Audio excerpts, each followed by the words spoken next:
गणपती बाप्पा घरी येणार म्हणल्यावर डेकोरेशन तर झालं पाहिजे. डेकोरेशन काय करायचं तर आम्ही ती थीम ठरवली आणि त्याप्रमाणे काम चालू केलं.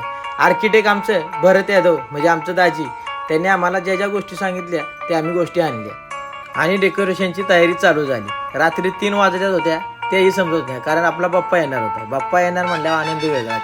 दाजींचं काम बरोबर चाललं होतं, त्यांच्या हाताखाली फक्त आम्ही काम करत होतो की हे काम असं करायचं तसं करायचं. त्यांचं चाललं.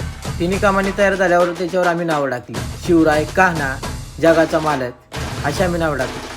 डेकोरेशन करता करता कसा बाप्पाच्या आगमनाचा दिवस तो उजाडला तो कळालाच नाही. मग बाप्पाला आणायला पाठ घेऊन आम्ही बाप्पाला आणायला गेलो.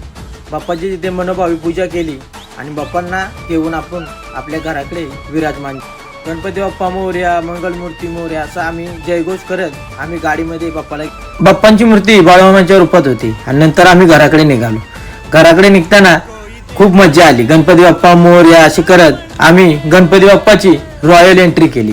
रॉयल एंट्री करून बाप्पाच्या जयघोषात आम्ही तोपर्यंत घराजवळ पोहोचलो. घराजवळ आल्यावर बाप्पांना घरामध्ये आणलं आणि बाप्पांचा मनोभावे अभिषेक करून बाप्पांना आम्ही आपण बनवल्या सजावटीपासून स्थापना केली आणि आपण स्थापना झाल्यावर बाप्पाची मस्तपैकी आरती घेऊन आपण गणपती बाप्पांना विराजमान केले.